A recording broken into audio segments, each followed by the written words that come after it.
school year here at IPFW is fast coming to an end, and that means that coaches are out recruiting and schedules are getting ready to be made for the upcoming 2001-2000 season. For the next couple of weeks here at Mastodon Spotlight, we're going to visit with some of our coaches to see how the recruiting is going and to take a sneak peek at the upcoming 2001-2002 schedules.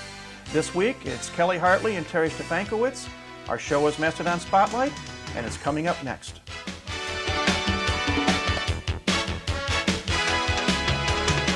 Welcome to a land of law, a place ruled by the dinosaur, where cactus-clad mountains spew lava and smoke and craters hide inquisitive folk, where wise old turtles share their views on creatures with red vests and powder blue shoes. There's so much to Galapagos, so much we could say.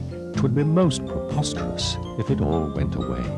What do you want to leave your children? The story or the place that inspired it? Phone 1-800-CALL-WWF and help leave our children a living planet.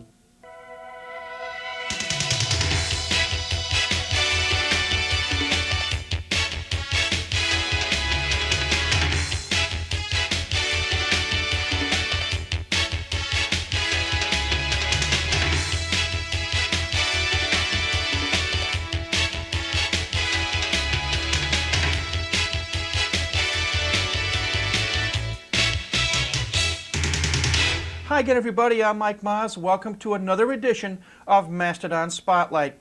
Well, as I said a moment ago, the school year is fast coming to a close, and it just seems like a few weeks ago we started the year off with women's soccer, women's volleyball, and men's soccer. But that was back in August, and here we are in late April, early May. So what we want to do for the next couple of weeks is bring some of our head coaches here on staff at the university in and talk about the recruiting trail and talk about the upcoming schedules for next year. And our first guest this week is the head volleyball coach, women's volleyball coach here at IPFW, Kelly Hartley. And Kelly, welcome back to the show. Thank you, Mike. What's the off-season been like? Your season ended late October, early November, if my memory is correct. A tremendous season, 23-7, regular season champs in the GLVC. What's the off-season been like? Well, for me, the off-season's been fine. Ask some of my players, they might have a different perspective. But we've had a productive spring. We did testing yesterday, and I think our training has paid off. Some of our kids did show an increase in vertical jump and things like that gives them something to really point to and say, hey, all this hard work might be worth it after all. We played in 4 spring tournaments against mostly Division I opponents. Held our own. I was disappointed, I think, with our last tournament. We went down to Miami of Ohio last weekend and split against Cincinnati and Dayton. We just haven't showed perseverance over a whole day to do really well in a tournament and win the thing. Or even, with splits against Cincinnati and Dayton, I thought those were matches maybe we could have won, both of them, outright. But we just haven't been consistent. We're good for a while, and then, we fall apart. Of course, other coaches in our department can certainly feel when you're young, those things happen, I guess. And youth certainly is a characteristic of our team right now. With the team being in off-season, so to speak, how does the routine change? Obviously, I don't know, do you still practice there most every day or like 5 days a week or 6 days a week? Or just exactly what are the changes from when you're in regular season to preparing for the upcoming season? Well, we do practice 5 days a week. It's an intense season, our spring non-traditional season. But we're allowed 4 playing dates where we go to tournaments. We hosted one, so we go to 3. And we practiced 8 weeks this spring. But, we're not as worried about, we play on a Saturday. I'm not all that interested that they're going to be sore on Saturday. We're still going to lift pretty hard and do plyos and those sort of things. So the physical aspect is a little different. You look at peaking your team during the fall season, closer to championship time and the end of the season. We try to do that in the spring as well, but we don't really let up too much in the spring as far as the physical part of the training. We do concentrate more on individual technique and skill, making an individual player better, help them to grow in the spring, because in the fall we're preparing for the next opponent and watching tape and worrying about the big picture in our team. And the spring we can back up and maybe spend a little more time on individual skill and that type of instruction. This team that you're going to have this coming year is going to be somewhat of a young one. You've lost at least 3 players, possibly 4, from a team that was outstanding in both years that you've been here. I believe 24 wins your first year and 23-7 this past year. Before we talk about what you've had to do to replace or try to replace these people that are leaving, talk about some of the players that are coming back or we expect to be coming back, and what some of your hopes are for them. Well, yeah, you said replace. Try to replace is definitely a good way to put it, because I don't know that you do replace the loss of a Laura Douglas, Courtney Boysonet, a Tammy Ish. I don't know that you can replace those type of people. Certainly you get new people, and hopefully they go on to have careers that match or exceed their predecessors, but you just don't replace people like that. That's a process. Tammy and Laura will be missed, but life goes on, and it's kind of been neat to see how our team has changed without them with us on Saturdays. We've had to become a more defensive-minded team and win with defense and being scrappy, where I think before our team, because of its makeup, took a lot of pride in offense.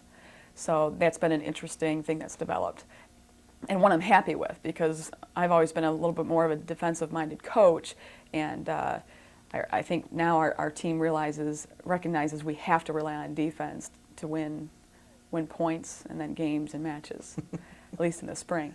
As far as some new people that are coming in, we did sign 2 setters.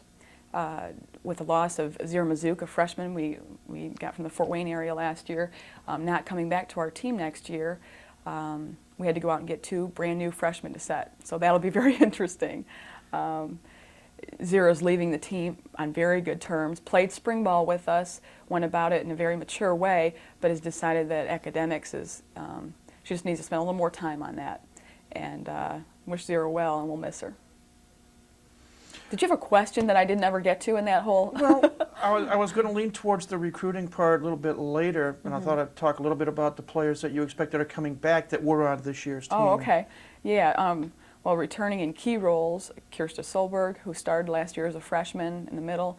I can't talk about positions right now, but because I just don't know. With 7 new people coming in next year, there definitely will be a different look to our team. And people who had starting jobs next year might not get them in that position, or might not get them at all. But that's certainly a healthy thing, competition. But Kirsta Solberg played a key role for us last year. Sarah Leffers, who showed really great progress as a defensive specialist and takes a lot of pride in that position, I think, has gotten herself in better shape. I see to be on the court next year as a DS again. Jen Miller, a senior, returns, and Deanna Brown are 2 seniors who will be captains next year. Jen in the middle, and Deanna at opposite. Chrissy Miller, who is new to our team, practiced with us this spring, has 1 year of eligibility remaining for the fall, and has had an immediate impact on our team. She's a transfer from a Division I school, has been away from the game for a couple years, but just is a mature kid who offers that type of stability to practice. She's mature, she's played at a high level, and she knows what it's about. So it's not like a freshman is a new person. Transfer does offer some different things, and she's been a lot of fun to have on our team. And I expect her to compete for a starting job next year with her athleticism and her experience. Also returning, Amy Grove. She'll be a junior, an outside hitter, and then Nicole Ray, another defensive specialist. And Mindy Mills is a Fort Wayne kid who transferred back to Fort Wayne from Wisconsin Parkside. She'll be a senior, and she plays middle. And that does it for our returners. We do expect, of course, our seniors, Deanna, Jen, seniors who have started for this team in the past, to step up and be our leaders. Now let's talk about, you mentioned 7 new people. Obviously you've had to hit the recruiting trail. Let's talk about the people you brought in first, and then we're going to talk a little bit about what it's like and what the recruiting process is really all about. But let's talk about the new people you do have coming in. Well, I mentioned Chrissy Miller already, the transfer, who's already, I think, proved herself as far as being able to play at this level. And then Janelle Poller is another kid who from Southside High School who joined our team this spring and is getting better every day. And I think she could have an impact on our team and compete for a starting role in some way. Strong girl, real strong girl. And then we also signed 5 new players, 5 freshmen, and 3 of them have played middle, probably could play outside or opposite, a variety of positions, but all of them at one time or another have played the middle position, and then 2 setters. 3 of the 5 that we've signed are from Michigan, and then 2 are from the Muncie area, 1 from Burris and 1 from Yorktown. And as it turns out, 4 out of the 5, I'm not a statistics person, so I'm not, but it's just interesting, and it occurred to me after the Michigan State Finals back in March, and the Michigan season is different, and I think that's part of the reason I've had some success recruiting in that state. 2 of our recruits won a state title. That made 4 out of our 5 now own state titles, so that's kind of cool. They come from winning programs and know what that's about, and the type of work and commitment that takes. You mentioned that some of them are setters, some of them are either middles, opposites. How difficult is it to make a transition from, if you're playing one position in high school, say a middle, how difficult is it to make the switch to another position, say from a middle to an opposite? Or For some kids, for some people, it's really hard. For really good athletes, sometimes it's an easy transition. Of course, after you play middle, which is a very demanding position, you're expected to block every time the ball crosses the plane of the net practically, and drive in something first tempo. That's a very demanding, difficult position. So when you move maybe to the outside, that might feel a little bit easier, so it'll be a smooth transition. Kirsta Solberg played outside in high school. Well, we asked her to, and it's probably not a position that is, because of her size, she's 5'10", it's not a natural position for her, but she did it quite well last year as a freshman, and that was a new thing for her. We just have to do what's best for our team at any point in time, and if it's playing a different position or, an area of the court that you're not used to playing, at this level we're going to expect you to do that. But some people make that transition very easy, and some don't. Of course, the position of setter, at the collegiate level, it's very tough to compete for a starting job and be successful if you haven't been trained and live and breathe volleyball since maybe you were in junior high or something, and that's just the reality of that position. But I think that the 3 kids we're bringing in that have played middle in the past have the athletic ability to play a variety of positions, as well as even pass and get in some of our passing rotations. we're talking women's volleyball here in the first half of Mastodon Spotlight. Our guest is head coach Kelly Hartley. When we come back, we're going to ask Kelly what it's like recruiting high school talent to come into the collegiate ranks, and we'll look ahead and talk about the upcoming 2001-2002 volleyball schedule. That's when Mastodon Spotlight returns in just a moment.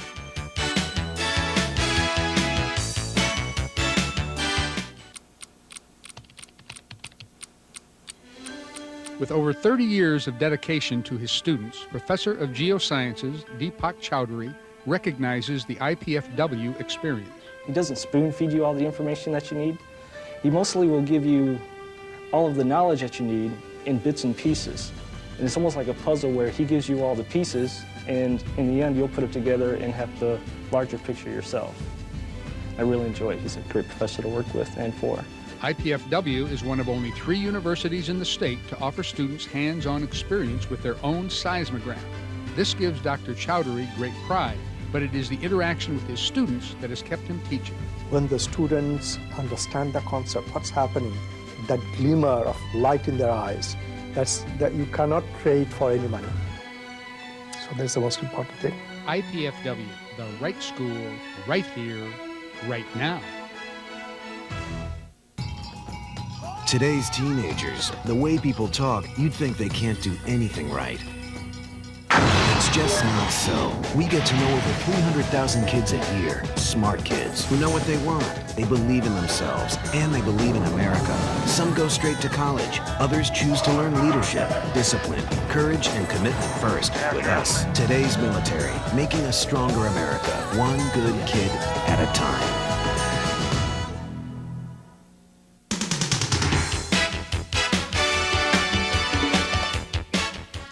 welcome back to Mastodon Spotlight.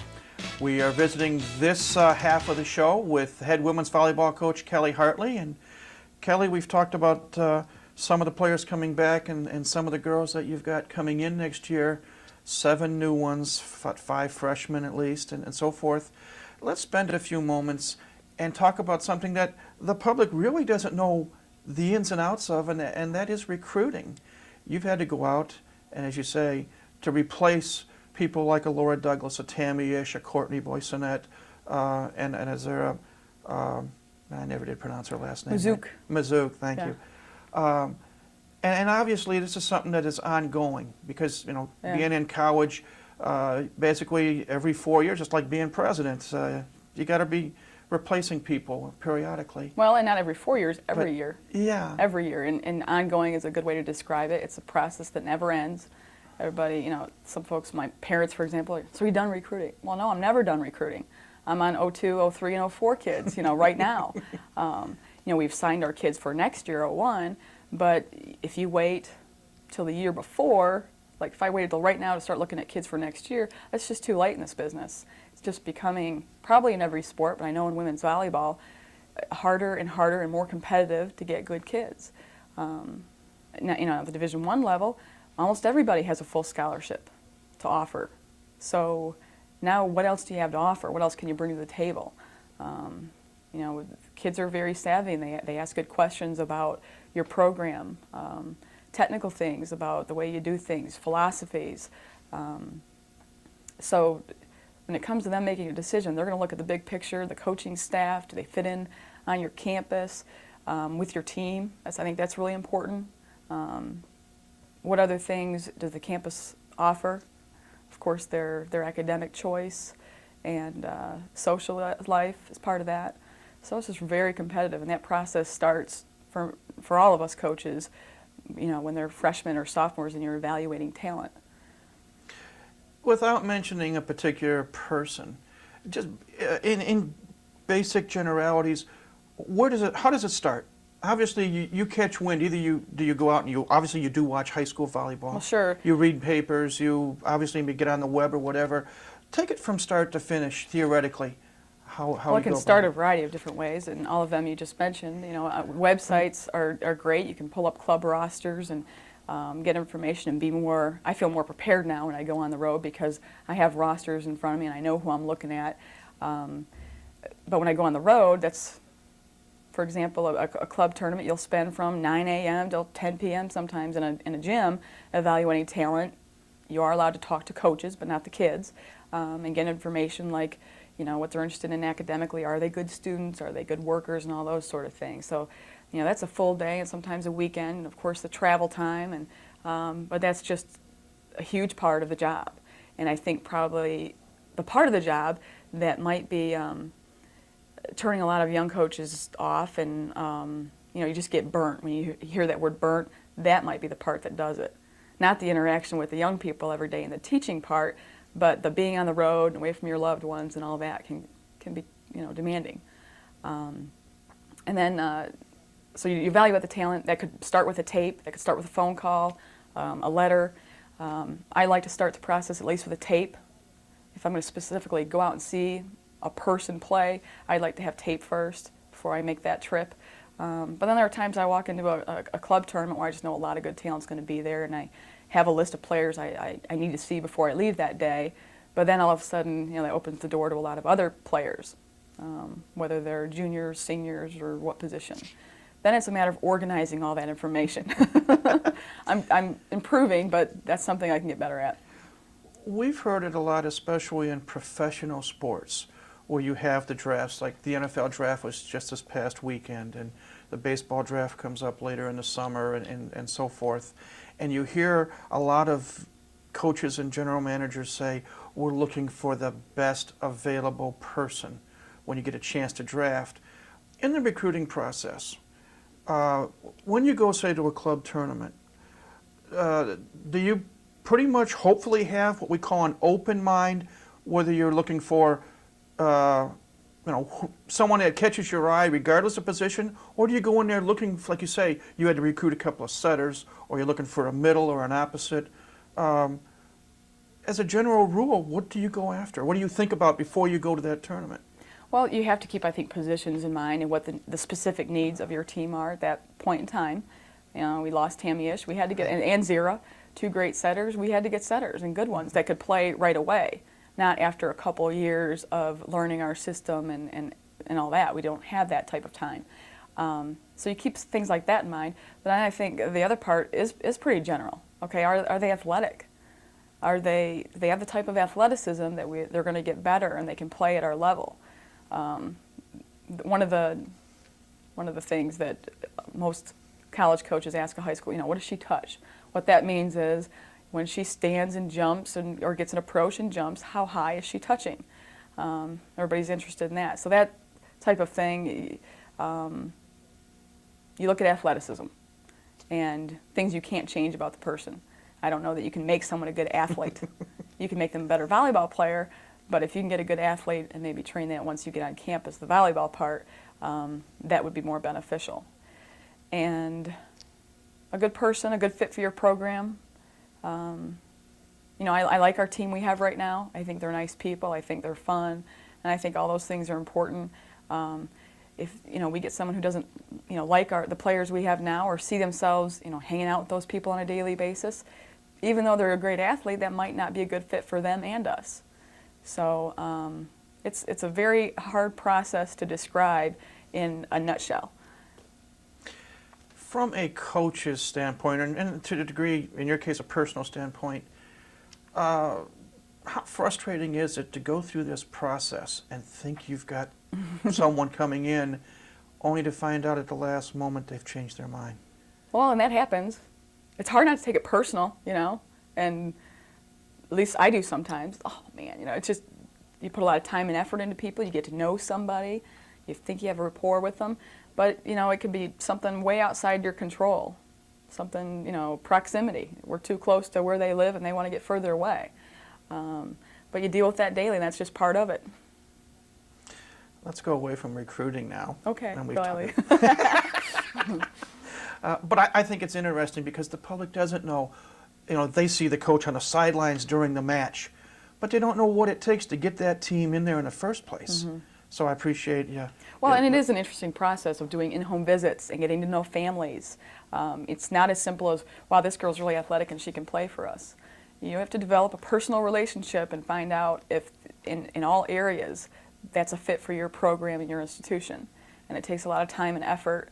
Time and effort that's not 9 to 5. It's phone calls at night and weekends, and it's just one of the things that it's just so necessary and vital to be successful at a very high level. Fascinating to say the least. Maybe that's why Arnie's lost some of his hair, but that's another subject altogether. Oh, let's leave Arnie's hair out of this. Let's look ahead now. You've done the recruiting. You're bringing a number of new gals into the program next year. Next year is a different year. No more GLVC, no more NCAA Division II. All of a sudden, you're part of the big girls, so to speak.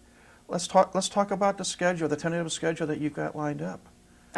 Well, we play all Division I opponents except for 2, with the exception of Northern Kentucky and Findlay, who are very strong Division II opponents still, and we have, those rivalries developed, so they'll still be great matches for us. And I don't care if it's Division II or Division I. If it's a great match, it's a great match.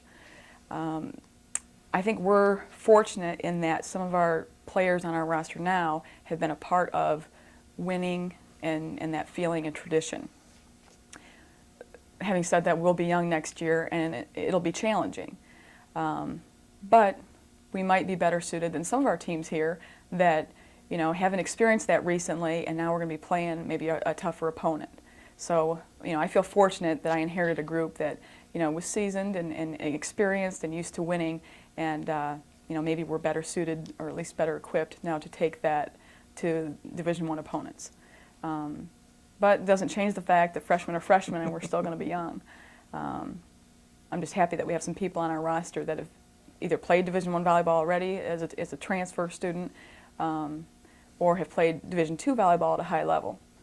And, well, in the spring, spring ball is different. It's not, nothing official records or stats or anything like that to measure. But, we compete with those teams. Now, competing with those teams in the spring and putting wins in that column in the fall, I recognize is going to be very, very different, two different things. And now we have to make our team understand that. Our schedule next year, though, we start off at Indiana State, a schedule or a tournament that I feel we can win. That would be certainly exciting to win our first Division I tournament ever. But I really took a look at that first weekend and wanted to schedule a tournament where I think we had a good chance at not just competing, but winning the thing. And I think we've done that with a tournament at Indiana State. We have 7 home matches, which is, I think, pretty darn good considering not being in a conference next year. They're good matches against Mid-American Conference opponents. We also have Montana State coming in. And then Northern Kentucky, I think it's September 29th, is that the day?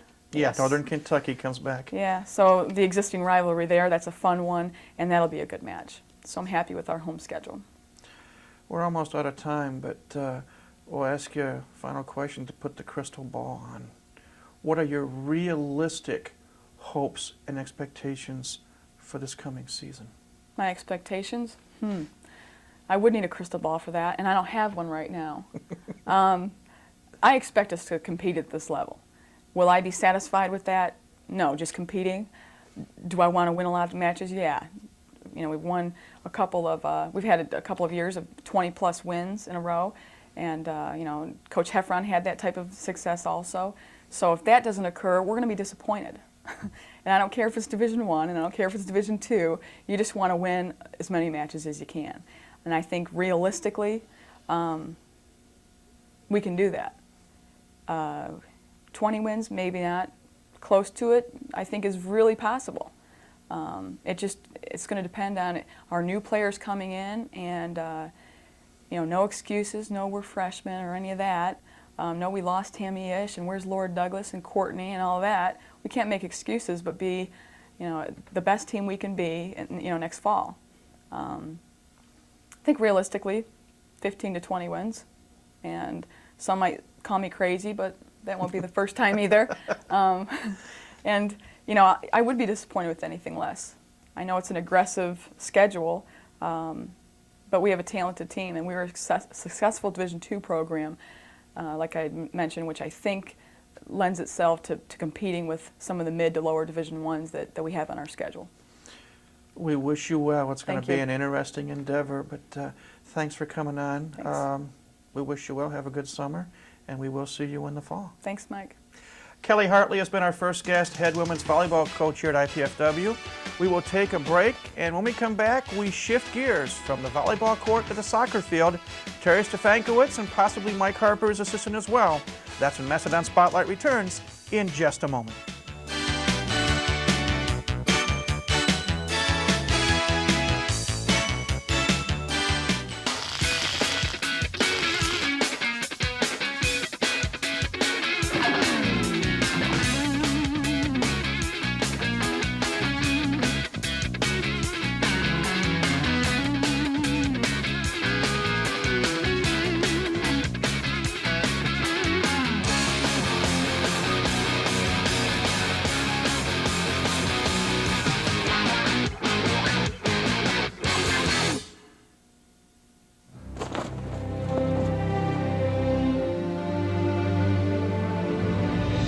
They came from every corner of the country. From small towns and big cities. But they all shared one thing in common. They belonged to a family called Marines.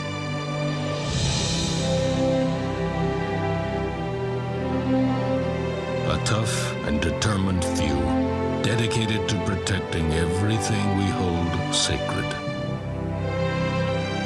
And still they come.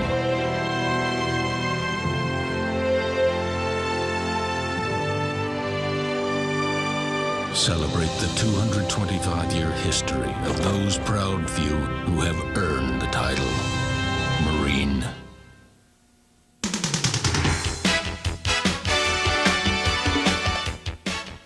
Welcome back to Mastodon Spotlight. Well, as we said before the break, we're going to change gears now, and we're going to go from the volleyball court to the soccer fields. And we welcome to Mastodon Spotlight once again the head coach of soccer here at the university for both men and women, Terry Stefankowitz. Terry, welcome back to the show. Thank you, Mike. What's the off-season been like? It's been really, really busy. I think we were going to start the segment with the women. The women participated in their first Division I soccer tournament this past season. It was an indoor tournament at Valparaiso University, and we're trying to get into the mid-con. We're hoping that we can get into the mid-con, so we wanted to participate in their tournament. They had 16 teams, and we only took 8 girls because we only have 8 girls returning, and we got second place. And the score was tied with 24 seconds left on the clock, and they knocked it in to win. Valparaiso did. And our girls left that building absolutely devastated. They were upset, mad because they didn't win it. And on the other hand, they felt really good because they know they can play at the Division I level. So we're real excited about the 8 returning girls that we have for next season. Well, this is a program that you're going to be beginning your second year in, and it's the third year only of the program. And the first year there were no wins at all, and last year there were 5 victories, 5-12 on the season. So let's talk a little bit briefly about some of the players who hopefully will be back, and then talk about the new players.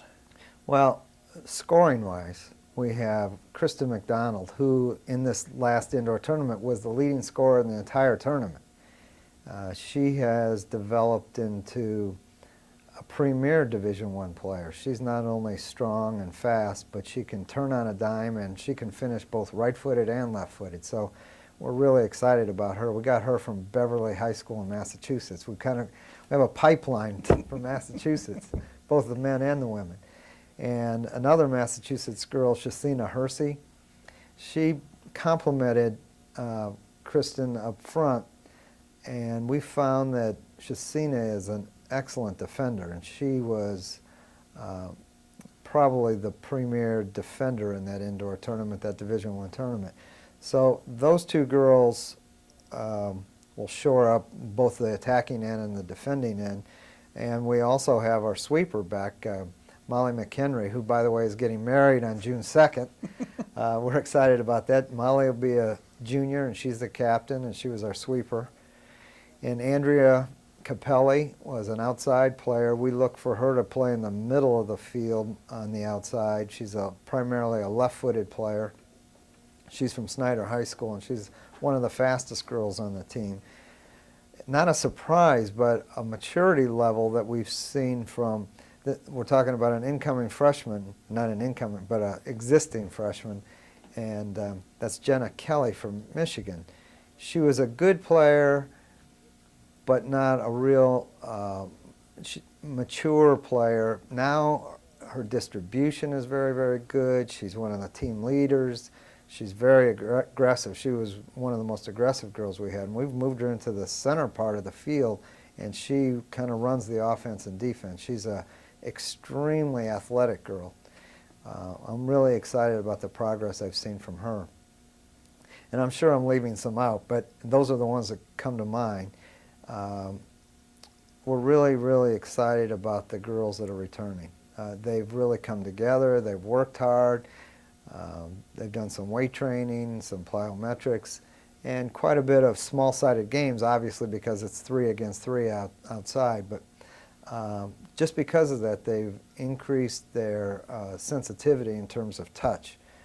They've been able to speed up the quality of their play, and they're really excited about playing next year. We're going to talk about new players, and you've been hard at work, you and your assistant Mike Harper, in recruiting new soccer players. And we always ask the question, do you go after the best available athlete, or do you go after a particular position? And one position that I know you've got to fill is between the pipes, because you had a great run with Jody Schnelker, the one-year wonder who had never played soccer before, but unfortunately her eligibility is used up. Let's start with what your needs actually are and who you've got coming in. Well, like I said, 8 returning starters is a pretty good nucleus.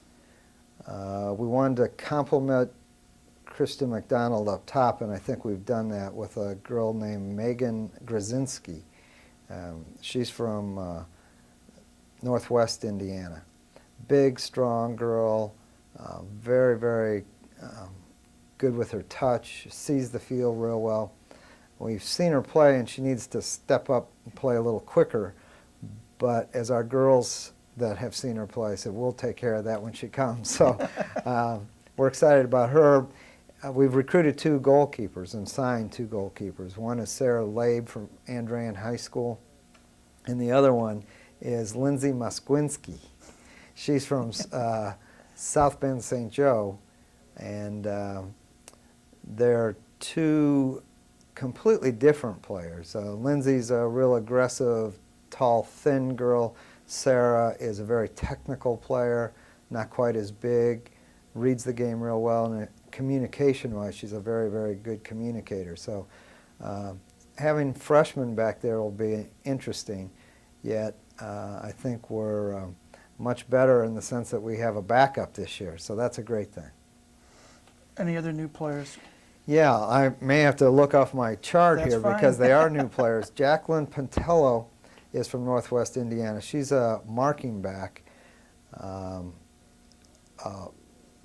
really tough, hard-nosed girl. She's coming in with really good credentials in the sense that every time that their team took the field, her assignment was the best girl on the team. And we needed that type of player here. We also have locally Trish Presmondowski, who's an all-state player from Homestead High School. She was our first signee this year, and we're real excited about Trish. She'll shore up the defense for us, and Trish sees the field real well and distributes the ball real well. And then the last one is Amber Pretty, and she is the speed on the outside that we were looking for. She's a really, really spitfire type of girl. So the holes that we saw, I think we filled them pretty much. We'll wait and see when they get here, but we're real excited about the potential for next season. If nothing else, we're going to have fun with these last names of these gals. Well, you know, with a name like Stefankiewicz, we had to compliment Stefankiewicz a little bit. Let's talk about the upcoming schedule, Terry, because we're no longer in the GLVC. We are the second. It will be the second of the 2-year transitional period from NCAA Division II to Division I. Talk about the opponents you've lined up here. Well, my assistant, Mike Harper, took on the wonderful job of scheduling a Division I schedule. And we have a 19-game schedule for the women. And we're real excited that we're starting the soccer showcase for the women this year. We'll have 4 teams. Indiana University's coming up to play Illinois State, and we will play IUPUI on Friday, August 24th. So that will be the beginning of what we hope eventually will be an 8-team tournament just like the men have. In addition to that, we have an 18-game schedule. 17 of them are Division I teams. We're traveling to Kentucky and Illinois and Wisconsin and Michigan, and we have Michigan State coming here. The girls, I think, were a little apprehensive, and now that they participated in that indoor tournament, their attitude is, bring it on, we're ready. The wonderful thing that's happened just recently, as a matter of fact, I don't even think it's public yet, the NCAA has gone from 32 teams in the women's NCAA tournament to 64 teams. So they've doubled the size. And knowing that, that gives us a little added incentive to be the first team to get to the NCAA tournament. Just to tell you how different the attitudes are, at a team meeting, the girls voted that we will be the first IPFW team to go to the NCAA tournament. So that's the kind of attitude we want, and they've really turned the corner.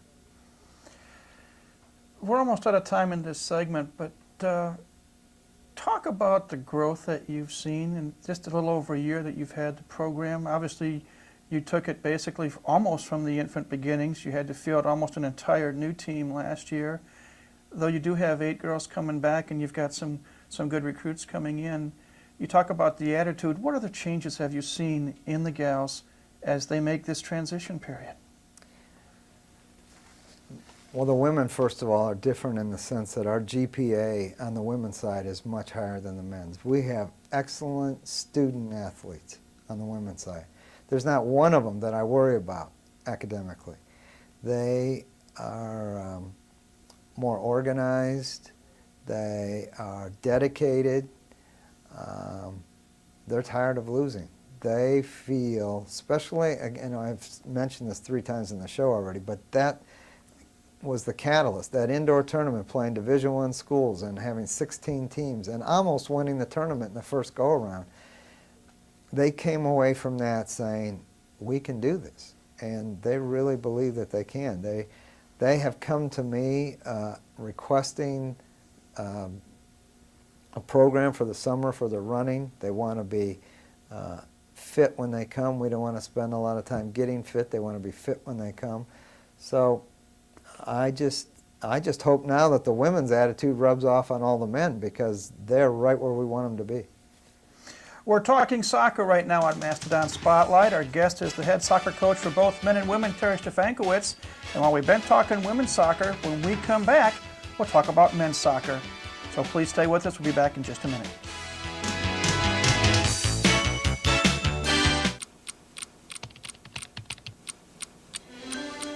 For over 3 decades, Dr. James Owen has been credited for helping IPFW become a top-rated school through not only teaching, but also his involvement in the Fort Wayne community. The kind of people that the city were hiring at the time were people with advanced computer skills. I thought, my Lord, unless my students get up to speed in this particular area, skill and talent, knowledge, that they weren't going to be competitive in the job market. Dr. Owen developed courses that would train his students to become leaders in the community. At one time, of the 6 major department heads in the city of Fort Wayne, 3 of them were former students of mine that I'd recommended for the job. He makes a point to stay in touch with former students, and that makes a difference in their lives. Whenever I think about undergraduate days, I always think about old Professor so-and-so. She said, I have one like that too. And she said that's Dr. Owen. IPFW, the right school, right here, right now.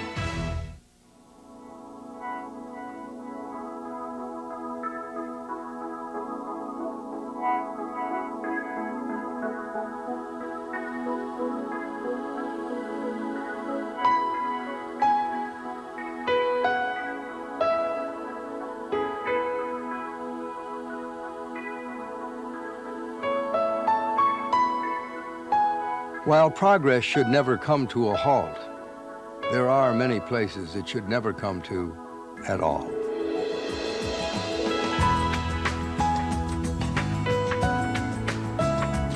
So we work locally with communities, businesses, and people like you to save precious places around the world, forever.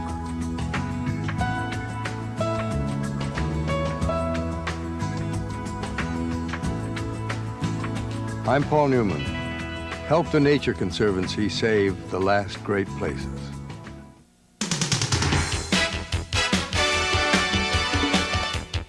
Welcome back to Mastodon Spotlight.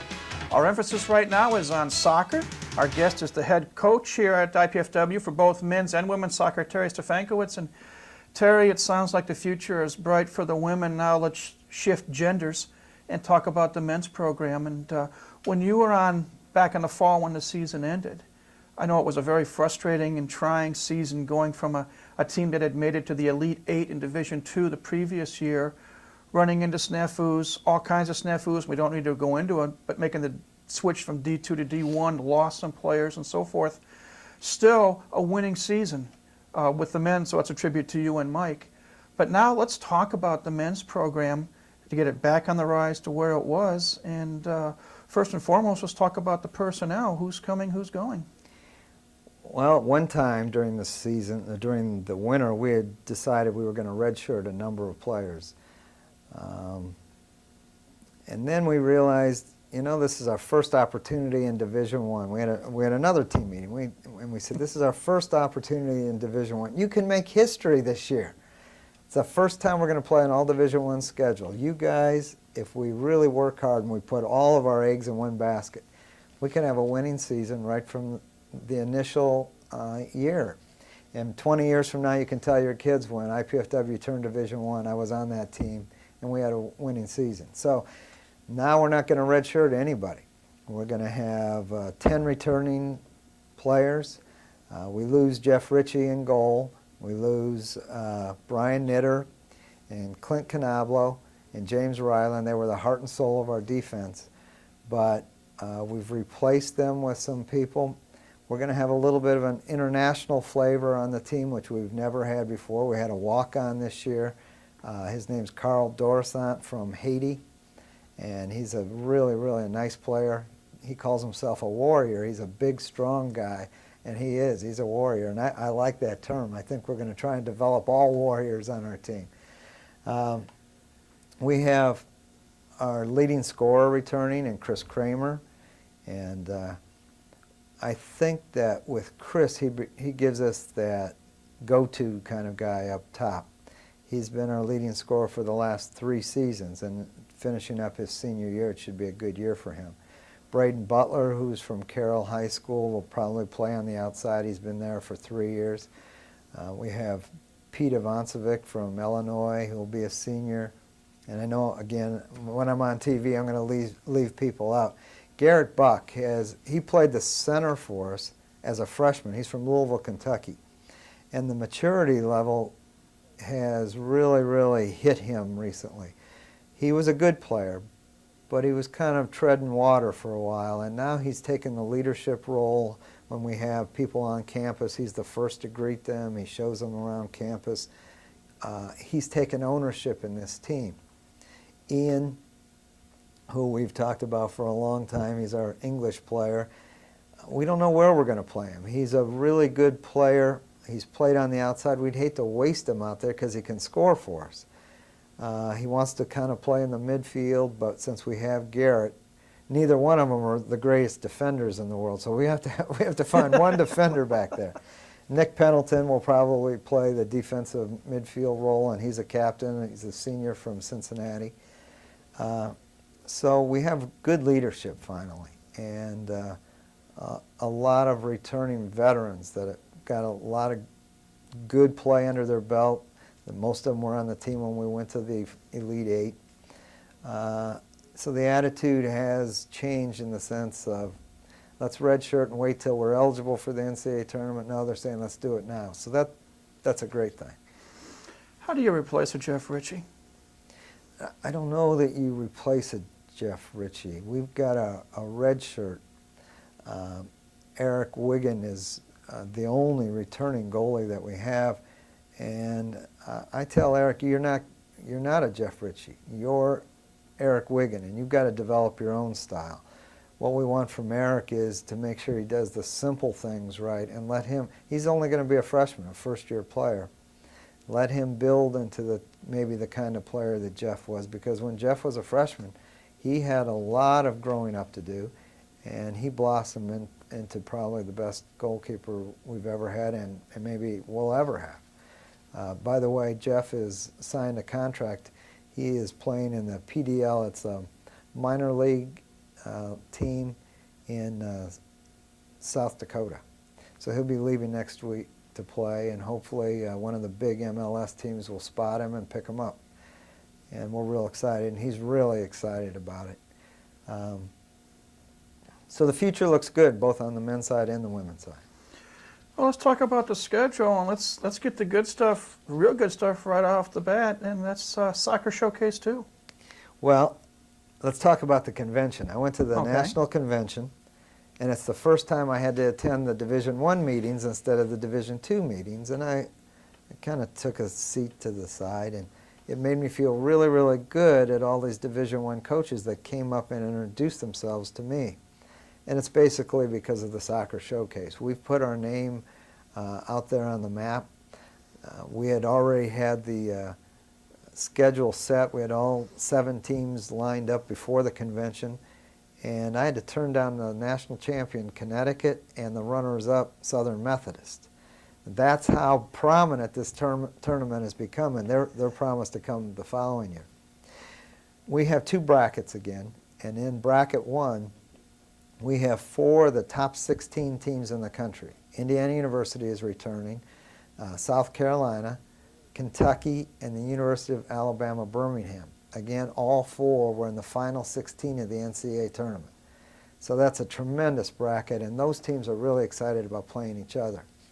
Then in bracket 2, we have Notre Dame, Michigan, Rutgers, and ourselves. So our guys are really excited about the potential of playing Notre Dame and Rutgers. And we love, has really helped our recruiting. We bring kids on campus. People now know about the showcase. I say, we're having this, oh no, we know all about it. That's one of the reasons why we're here. We want to play in that showcase. So it's really, really a good thing for IPFW and for our soccer team as well. Let's publicize the dates. John, you're ahead of me in the control room. August 25th and 26th. All the games will be played in the afternoon and the evenings, and it's a great opportunity. Fort Wayne supported it last year. We've got to keep this thing here in town, so come on out and see it. Yeah, the Hefner Fields, and a gorgeous facility. Beautiful. For soccer. Outside of the showcase, what's the rest of the schedule look like? Well, the men are playing an 18-game schedule as well. We just got a wonderful phone call last week. We had the schedule set, and California Irvine called. New Mexico had dropped out of a match during Labor Day, and our budget wouldn't allow the team to fly to California, so they're pretty much footing the bill for us to fly to California. Wow. And all the guys are really excited. The women are going to be in Kentucky that weekend, and the men will be in California. So they're really excited. Like I said, they have an 18-game schedule. So they'll open against Notre Dame, Rutgers, and California Irvine. And it doesn't get much tougher than that. California was a ranked team last year. You have an able-bodied assistant in Mike Harper. But you've got a situation here. Can I assume both soccer, men's and women's, are going to be played in the fall? Both sports? Right. Who gets to go where? Who's going to get on the big bird and go west, and who's going down to We're working Kentucky? on that now. We have 7 games that will have conflicts. Half of the time Mike will go with one team, and the other half I'll go with the other team. We just haven't figured out who's going where yet. It's not the greatest of situations, but all the kids know that this is going to take place. We're so competitive. We both want to be. Both want to be with both teams, but it's not going to be the case for 7 of the matches. So 4 and 3 or 3 and 4, whichever. But we'll work it out.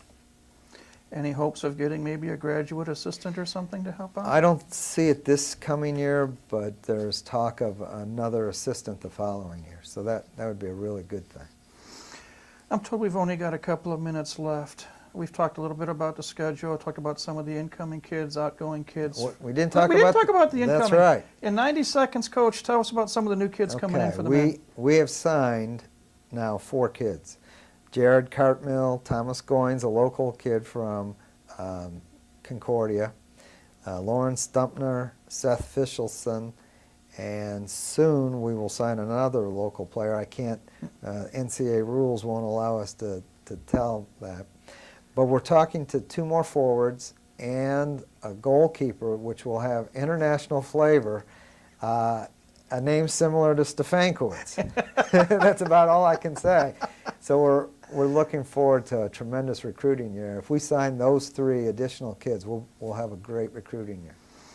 It's obvious the optimism is there, which we didn't see in the fall. The juices are back. They're flowing again. Having said that, and as I said, we're almost out of time, what are your and Mike's realistic hopes and dreams for this upcoming season? Well, you always want to set high standards. We want to have a winning season. We want to get better from day 1 to the final day. And I really believe that with the kids that we have returning, we can have a winning season in our first year of NCAA Division I play. We wish you well. It's always a joy to have you on because we fill the time real quickly. I appreciate that.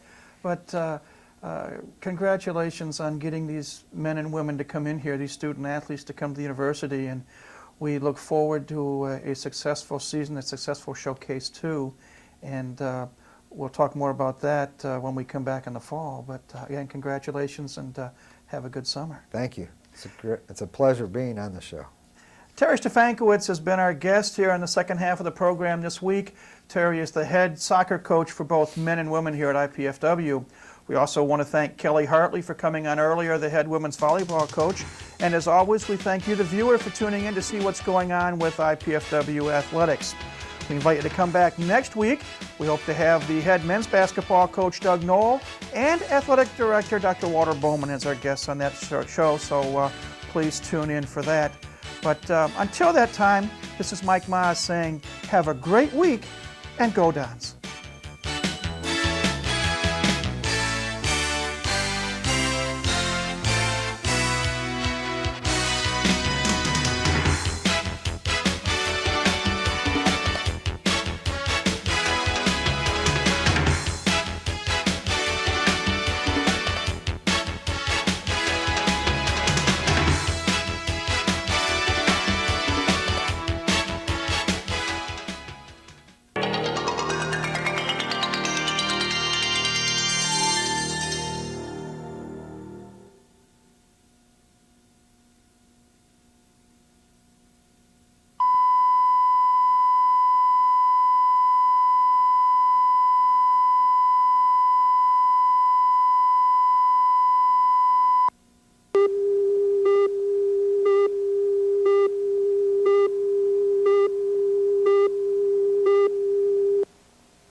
We're heading down the home stretch for this year's editions of Mastodon Spotlight. On this week's show, we're going to visit with head men's basketball coach Doug Knoll and talk about the recruiting trail that he's been on, along with his assistants, and the upcoming schedule for next year. And in the second half of the program, Dr. Walter Bowman pays us a visit for our annual report card on the athletic progress of this year's IPFW athletic teams. Our show is called Mastodon Spotlight, and it's coming up next.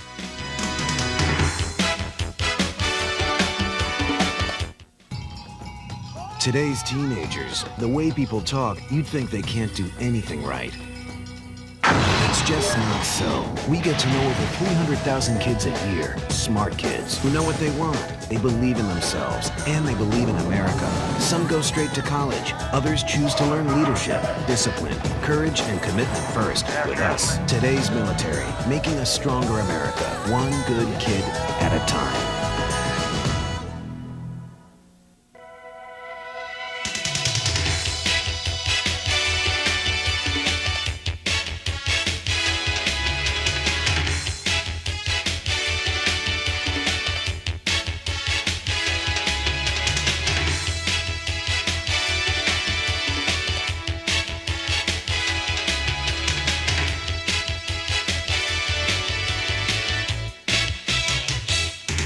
Hi again, everybody. I'm Mike Maas. Welcome to another edition of Mastodon Spotlight. Well, as I said a moment ago, we're coming down near the end for this academic school year of programs here at IPFW on College 56 Sports. We have this week's show, and we're going to be talking with our first guest, head men's basketball coach Doug Knoll, in a moment. And then we have one final show next week where we will have head women's basketball coach Carl Semesco and head men's baseball coach Billy Gernon on with us. And then we're going to take a little break and recharge the batteries and get ready for the upcoming year. But first and foremost, we do welcome back to Mastodon Spotlight Doug Knoll. And Doug, it just seems like a few weeks ago we were on talking about the end of the basketball season, but how have you enjoyed your so-called vacation since the final whistle? Well, since then, we've been mostly in gyms again, which is nothing new for us, Mike. But we finished up our recruiting about a week ago on a Friday night. Our rules were at midnight. When the clock strikes midnight, we have to be out of the gym.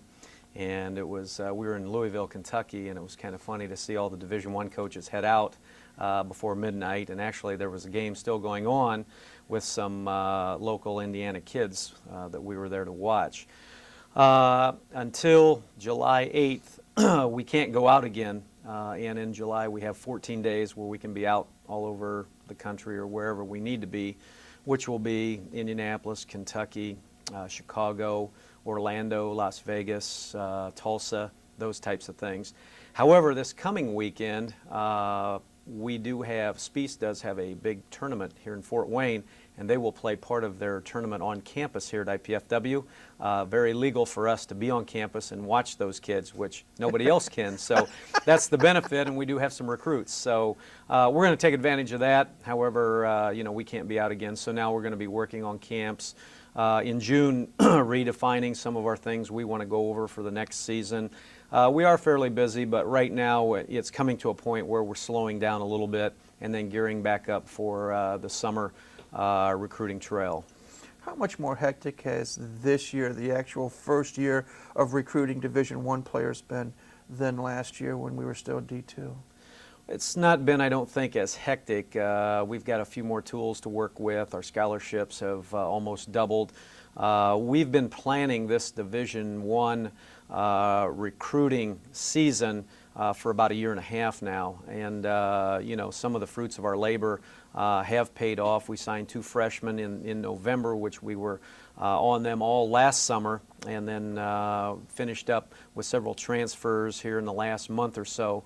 Everything we've done also in the last 6 weeks to 2 months have been recruiting or looking at sophomores to be, juniors to be, and seniors to be. So as a Division I, we now have to expand our recruiting base to a point of, you know, looking seriously at maybe 150 kids. And I went back and kind of tried to surmise what we do, and I got to a point that for every 3 kids we sign, we may send out like 1,000 letters. So, you know, you're busy, you're sending out a lot of letters. Those initial letters go out September 1. So this coming September 1, we'll probably send out 400 to 500 new letters to juniors that are going to be juniors this year, which is the first time they can get a letter other than a questionnaire. And that's the first big push we have. And then we'll get a base and try to trim it down. We've got a top 10 list, a top Dons list, we've got a Dons list, and then we've got a research list. And for everything we do, you know that the big boys do a whole lot more. But, you know, for us, it's you know, very comfortable right now. We'll expand as, you know, we get more staff and things like that. But you want to leave no stones unturned, you know, in the recruiting, because it's your bloodline. And the better the recruits, you know, the better your program's going to be. And now that, you know, this is the first time in 10 years of my college head coaching that I've been able to offer a full ride. So I used to say, you know, the real recruiters are the guys that recruit a kid. He commits, says he's coming. The coach shakes his hand and says that'll be $10,000 or $15,000, and the kid thanks him. That's a recruiter. You know, to hand out a full ride, you know, is fairly easy. However, you know, when you're looking at someone, you try to focus on the fit to your university. And it's tough out there because there's kids when you think they're not quite as good as you'd like, and then they go to a Pac-10 or a Big East or something like that. And so we're really trying to get a grasp on just this whole recruiting process and the type of player and student athlete that we need in here. And we're looking at mid-major kids. I mean, that's where we feel our niche is. We want to get better. And I think, you know, we have had a good first step. We're not going to be a great team, but we've had a very good first step from you know, where we've been. However, our schedule takes 2 steps. So, you know, we're going to be competitive, and I really believe that, you know, we've got the right kids, and I think our chemistry is going to be good. So we'll see. Now, we'll talk about the schedule in the next segment, but let's get right to it. Let's talk about the people you've been able to sign. Okay. Well, I guess, you know, before we talk about that, I'd like to talk about really the guys that are key guys, that are the guys coming back. And we have 6 of those from last year's team, with Nick Wise being our leader coming back, top 10 player in the GLVC, led the league in threes, 3rd leading scorer. Nick's going to be a senior for us now and has done a tremendous job. Brad Knoll was in the top 10 in scoring, in the top 10 in 5 categories. about 15 a game, and he'll be coming back. And then we have D'Angelo Woodall, our point guard, who did a great job this year. All three of those guys played a lot of minutes. Matt Shepard was our third leading scorer, leading rebounder. He'll be back. He's up to 240 right now at 6'7". Keon Henderson is coming back, and he played a really big role for us last year as well. And so, you know, we've got some, you know, solid kids there. Then we've got the addition of John Watkins, Division I transfer. John's 6'8", about 235 Who right we had now. in this program earlier. Yes, and John, you know, can play multiple positions. We've also got Terry Collins, who is a graduate of Fort Wayne Snyder, and Terry's gone through the last semester with us and has one more semester. He'll miss about 8 games, you know, from that standpoint. You know, I think that's going to be a good nucleus of really who we have. And, of course, Jim Kesnick at 6'10", freshman last year, has some really good skills.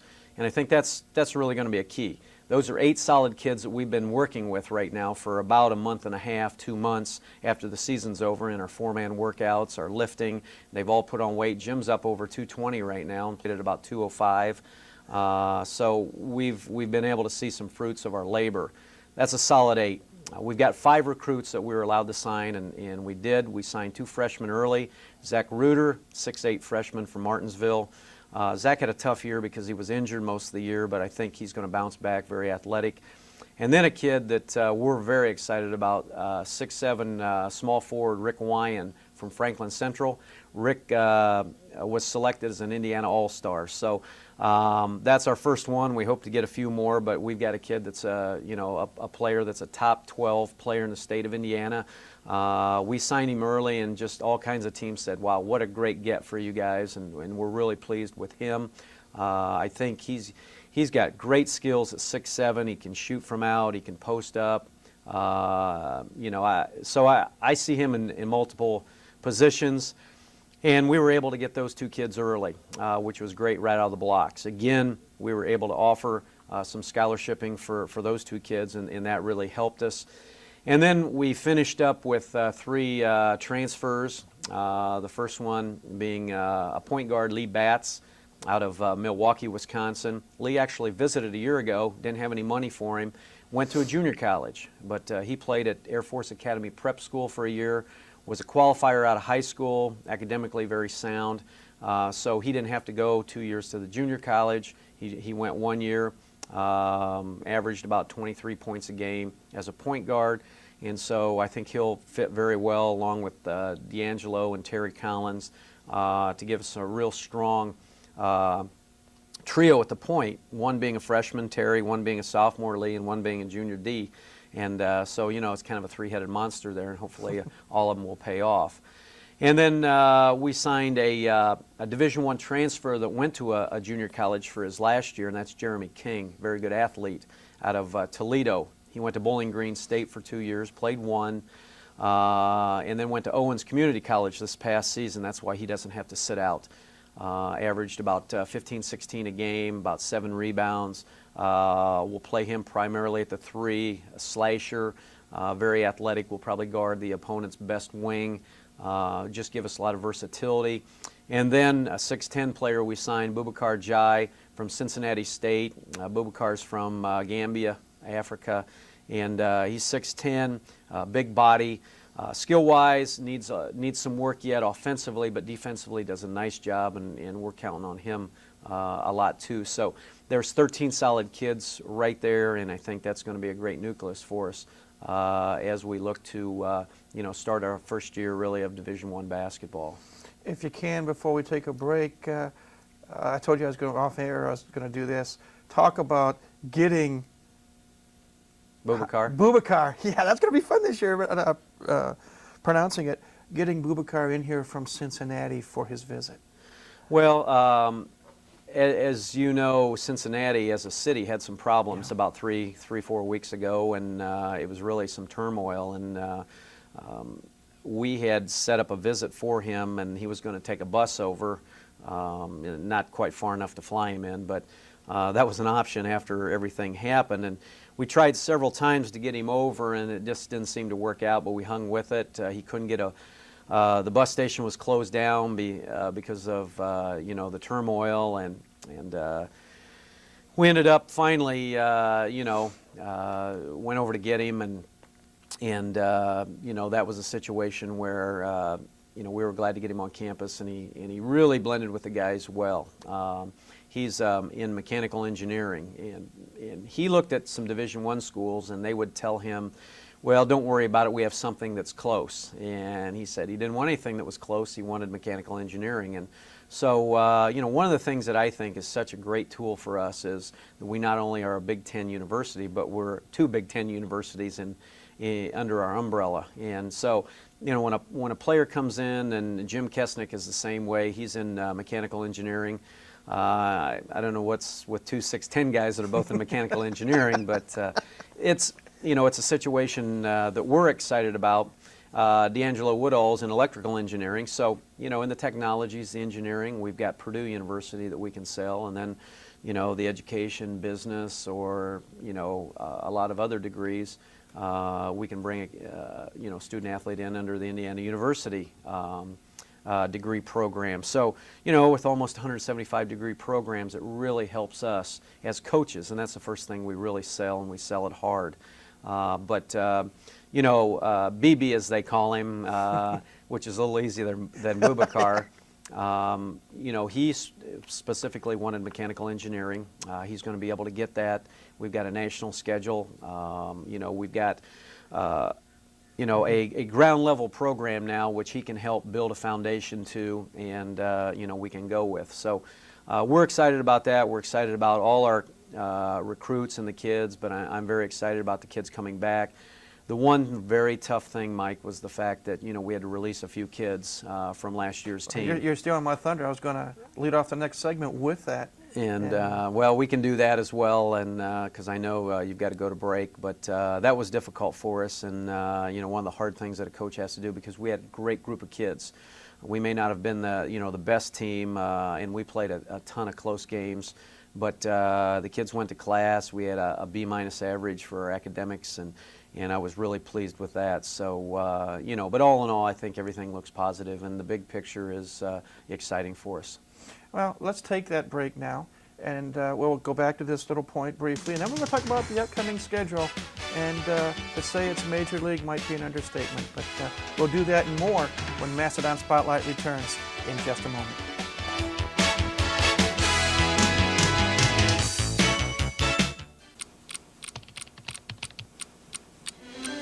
Dr. Hermine Van Nuys is a professor who teaches her English literature classes with passion to inspire her students. I'm very passionate about what I teach. I love the literature I teach, and I'm very proud of the faculty in my department. Her 30 years of dedication to IPFW has earned her much respect on the collegiate level.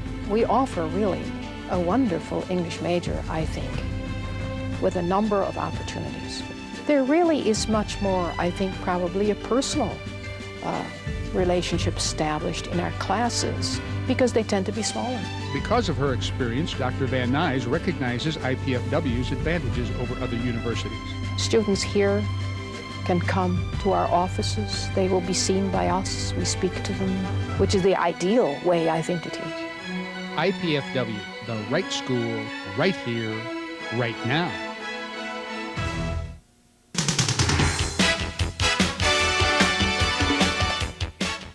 Welcome back to Mastodon Spotlight. We're visiting with Doug Knoll, head men's basketball coach here at IPFW.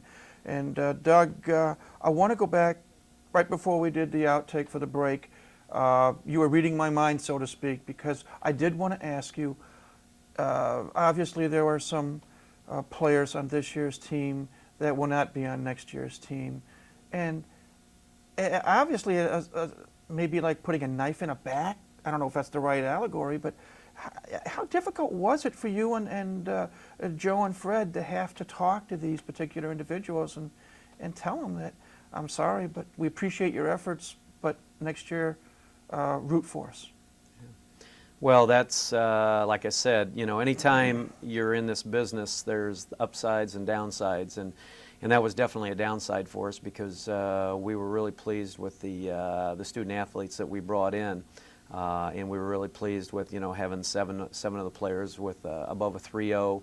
And in the last 3 semesters, we've had 10 kids on the coaches and deans list. So, that's very important for us. And, as difficult as the year was, losing 15, 16 games by just a few possessions, we did have a great group of kids, and I was very pleased with that. But you get to the realization, and that's when the business takes over sometimes, that, with this move, and we didn't know about it till September after our kids were in school, that we were going to go this way, and it was just difficult for us. And part of it was, we didn't have enough money to, maybe recruit some higher profile kids, but we really thought these kids came in and did a great job, and so that was very difficult. It's like a high school coach coming in and you got 35 kids and you got to get down to 15, 20 kids are being cut. But at the same time for us, we've been with these kids for a whole year. So that was the more difficult part. Some of the times when you cut kids or release them before they're even a part of your team, it doesn't mean that much. But for us, these guys, worked hard every day in practice. But I kind of went through the same thing, so I really sympathized with them and really kind of understood them, Mike. I mean, my first year was at the University of Wyoming, and after that first year, realized that I probably wasn't good enough to continue there and had to make the best of it and move on, and I did. I went to Grace College and became a 3-time All-American, and things worked out for me. That's much the same way I spoke to these guys and said, the bottom line for you is playing time. You want to go somewhere where you can play and contribute. And I said, we would have been fine here, had we stayed Division II, but this is a whole nother animal. So we helped them. We've helped each and every student athlete that we've had on our team, try to place them in programs we feel they would fit. And all of them have options that, they're looking at right now. So, some of them may have options of a couple smaller colleges that are going to come back and play us this year. So I don't know how comfortable that's going to be. I'm sure they'll want to come in and beat us. But I just hope that they all, after it's all said and done, they look back and say, hey, that was the right thing to do. And I think you have to look at it as a learning experience. I did. I mean, these kids got to play some. I never played much my freshman year, but I still used it as a positive to take to the next place. So very downside part of the job, but again, great young men that we had, and they're going to move on and do fine. And the 6 players that we have that we kept, along with our 2 guys sitting out, and then the 5 new, I think are going to make for an exciting team. And we can get back and do a few more things we didn't do last year that we did the first year I was here, like press a lot, a little more transition and up tempo, which will be good for us. I know in my 9 years of coaching, I guess, this was the lowest point total we've averaged, and part of it was we just didn't have the athletes to get it done. But I'm pretty excited about what's transpiring, and we led the league in steals my first year here because of our press and what we did, and we're going to get back to that. So, well, let's look ahead to the upcoming schedule, and it's definitely unique. We're going to start after a couple of exhibitions against Grand Valley State and St. Joseph's College in early November. We tip it off for real on November 16th, a Friday night at 7:30 at the Coliseum, when we entertain Morehead State University. Hopefully a nice crowd will be there. Hopefully, to be discussed later, but hopefully be broadcasting in some way, shape, or form. But the openers against Morehead State, and then the travails of not being in a conference, spending most of the year on the road. November 21st, we go to Mississippi State University out of the SEC. And then November 24th, we go down to Florida for games on the 24th against Florida Atlantic and the 26th against Florida International. Then on the 30th, we come back up here and we go 2 hours north on I-69 to Michigan State University to play in the Spartan Classic. Possibly a chance to take on Tom Izzo, but we'll see what happens, how the draw goes. And then we get into that's the 30th of November, 1st of December. And then we go up to Ann Arbor to take on the Wolverines of the University of Michigan on December the 4th, before we come back home for a couple of games against Indiana Tech and Tri-State. Briefly talk about that first part of the schedule, and then we'll move on. Well, we're real excited. Moorhead State's coming in to play us at the Coliseum. Obviously, their coach is Kyle Macy, who was Mr. Basketball in the state of Indiana, went to Purdue for a year, then went to Kentucky, played in the NBA. Kyle grew up here. I mean, his dad coached at Indiana Tech, so it's kind of a homecoming for him. He's very excited. They're very excited. We tried to work with Purdue and to get them in here. Ball State wanted to come in. Things didn't work out, and so Moorhead's coming in. We're very excited about that. We know that obviously, in some ways you don't get a second chance to make a first impression. So we're going to, pull out all the stops and really try to come out and even the first game with the little jitters probably of, that Division I game, trying to just really, play a good style of ball and have people try to come out and watch us play and get excited about our year. We've got 10 home games, 18 on the road, so we do know that it's going to be fairly difficult. But we're going down to Mississippi State to play them over Thanksgiving weekend. A lot of our games are during breaks, so that's why we can travel. Also, the guarantee money that these teams pay are phenomenal, and it not only will take care of us, but it'll filter down to all the other sports for when they travel to help them out. So a lot of these games pay more than my total budget was this year, and for one game. So then we're going to venture down to Florida Atlantic and Florida International to play them before coming home, like you said, to Michigan State. And that's great recruiting. That's a great recruiting tool when we can say we're playing in the Breslin against Michigan State. We're going to Michigan. I mean, if you look, Valparaiso has been the elite of the Mid-Con for how many years? They went 6 straight times to the NCAA.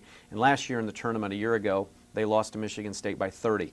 That's the realization of this. This is exciting on paper. You can talk about it. The scary part's getting on the floor and playing them. And but we know that, we're going to do nothing but get better through this whole transition, and we have to crawl before we can walk, and it's going to be difficult for a few years, but I really believe if we can get into a conference in the next few years, I think we need to be judged by our competitive level in that conference, not in playing a Michigan State or a Michigan, because you're playing those games for money, you're playing them for to help your recruits and your foundation. You're playing Mississippi State's for the same thing. And that helps your recruiting as far as playing those teams, being able to travel and to recruit players to say we play in all parts of the country, and that's being good. After the finals break, we go to Colorado State and Montana State, and then a California trip, which I'm sure you'll talk about. But it's a tough schedule, but in some ways, I think we'll do better next year than we did this past year because of our skill level. Has risen tremendously. So we'll see, and if we can keep everybody healthy and that type of thing, then we look at it as very positive. We'll get knocked down, and we just got to pick ourselves up and get knocked down again. But it's going to be exciting. I'm told we're almost out of time for this segment. So real briefly, you mentioned Colorado State, Montana State, Oregon State out of the Pac-10, Long Beach State, San Diego State, Steve Fisher, former Michigan coach, Eastern Kentucky, Ball State, Loyola of Chicago. Some of the Mid-Con teams are playing in the second half of the year. Oakland University here at the Coliseum, Illinois, Chicago, Middle Tennessee State, Lipscomb University out of Tennessee. My old school, one of my old schools, Concordia College of Ann Arbor, Joe Pachota's alma mater as well, will be here in February. Grace College, your alma mater, will be here on February 14th. And then we finish it off at Chicago State, at Youngstown State, and at Missouri, Kansas City. So it's going to be an exciting schedule, and realistically, as I say, we're just about out of time. What are your thoughts, hopes, and dreams for this coming year? Well, my thoughts and hopes and dreams are basically that we can come out every game, be competitive, really give a huge effort each and every game, and understand, now we're playing with the big boys, and that's how we have to act. That's how we have to recruit. There's just a lot of opportunity. And, when we look at it, we're at Oregon State. Well, the following year, they're going to come to the Coliseum here and play. So we got a Pac-10 team coming in. We've talked to Air Force Academy. Ball State's going to open us up in 2 years at the Coliseum.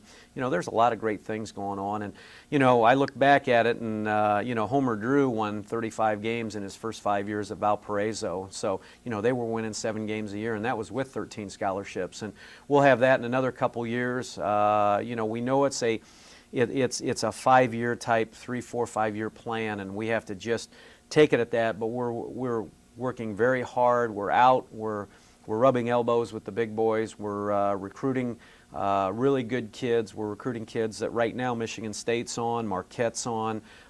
We were in the mix with schools this year with kids that the Big East, we lost one kid to Alabama Birmingham that we were in the Final Three, another kid to Xavier. So, you know, we're right there, and we know it's going to be a tough road, Mike, but we're excited. We're looking forward to it. We're going to work hard, and whatever comes, but, you know, we're going to push the envelope.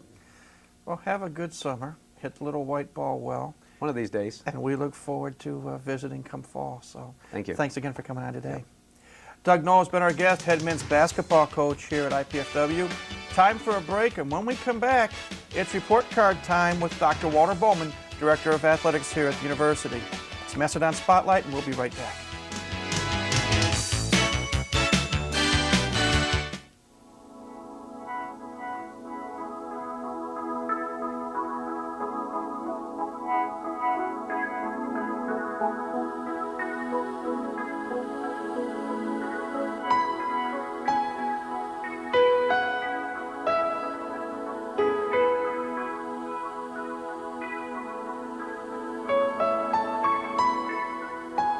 While progress should never come to a halt, there are many places it should never come to at all.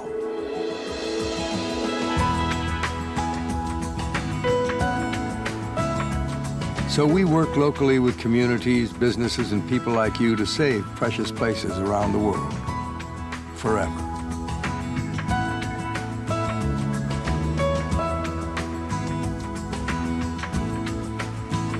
I'm Paul Newman.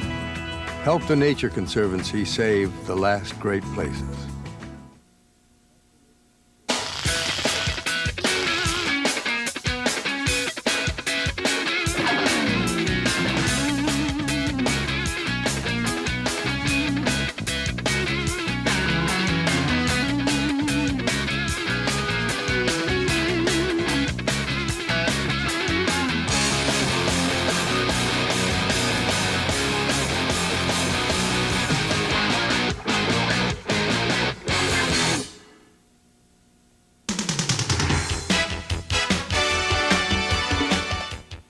Welcome back to Mastodon Spotlight.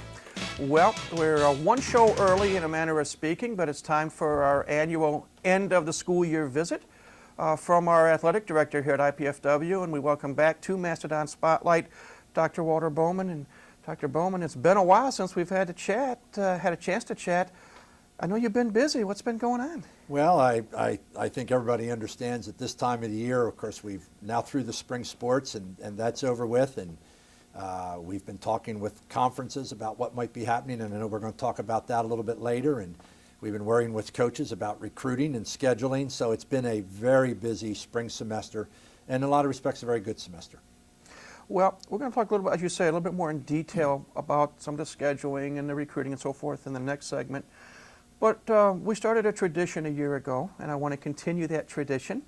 Being that you're Dr. Walter Bowman, athletic director here at the university, I want to quickly review, now that the athletic year is over and the school year is over, our team's performance. And we're going to start being gender kind. We're going to start with women's athletics. And we're going to start with what I think is one of the high points of the year, women's basketball. Carl Semesco, in his second year here at the university, with an undermanned squad, did a tremendous job. They finished 19-8 overall, 12-8, fifth place in the GLVC, and won their last 5 ball games. But let's start with women's basketball and your thoughts. Right. Well, you know, it's in one sense, it's easy to say that the women's basketball team overachieved. And probably on paper and some other things that might be correct, but I think it's also unfair to the women and to Carl. Carl's a great coach, and I think he was able to drain every ounce of energy from the women's team. And so I don't want to say they overachieved. I just want to say he brought about everything that they could have. It was an unbelievable year. You just said the records. Was it unexpected? Maybe in one sense, yes, but now that we've known Carl for a while, I would say that's what we expect. And everybody says, well, going into next year, how's that going to work out? And I would say knowing Carl in the first year in Division I, looked to maybe break even a little bit better, and a year later with the recruiting that'll be done, he'll be in a plus. Women's basketball, grade them as an A. This is final report time, and they get an A+. They get a perfect 4.0. We also want to honor a couple of gals who we've had on this program this year, Trish Fleming and Jamie Holderman, who were second team all-conference selections, and they tied for the scoring championship in the conference this year, averaging just over 20 points a game in league play. What a privilege to watch those two women. I mean, they just fired long range. They went inside. They did what they have to do, and you know, you look at them and you say, there's no way they're going to average the 20 plus, and yet game in and game out, overcoming adversity, some injuries, and both Trish and Jamie, we just have to salute them for an excellent job. They really carried the ball in that program. They really did. Let's turn our attention now to soccer, women's soccer. In only its second year of existence, Terry Stefankowicz took over, and they were 3-8 in the conference, 5-12 overall. And when you consider in year one they were 0-16, Terry did and his assistant Mike Harper did a real nice job. Great job, completely turned the program around. It's now on footing. They've even had a pretty good, what we call non-traditional season. They scored the goals. A number of the games went late into the game, either before they lost it or got it tied. I think that program will continue to grow, maybe faster than any other program now. Women's soccer is dramatically on the rise, and I think we have the right coach. I think we have the right blend of women, and the recruiting that's going on, I think we're in great shape. We had Terry on last week, and he talked about the taste of success. They played in a D1 tournament at Valpo, came in second, and he said what he liked about it, the gals were upset that they lost late in that last championship match. And as I told him, the fun part, the pronunciation of some of these gals he's bringing in and these last names is going to be interesting, but a very good job by great Terry. job by Terry. And again, a team, all right, maybe they didn't have the overall one-loss record, but if you look at the previous year to where they are, they're pretty close to the 4.0 and turning around. And they're going to have to continue to build on that to keep that GPA, but they did a nice job. Softball, Coach Keith Fisher in his second year at the helm. A young team. We've had Keith on a couple of times. The lack of experience factor kind of showed. They were competitive in a number of games, but if you look at a one-loss record, 7-31 overall, 5-17 in a three-way tie for 10th in the conference. It's not, the record doesn't look good, but I know Keith is upbeat working with young women. Well, I think you have to keep a couple things in perspective. First off, they worked all first semester with their number one pitcher, and she left school. In women's softball, it's that 60 feet, the pitcher's mound to home plate, that makes the difference. So it's tough when you turn around and you come back after a semester and you've sort of geared your program and your number one is not there.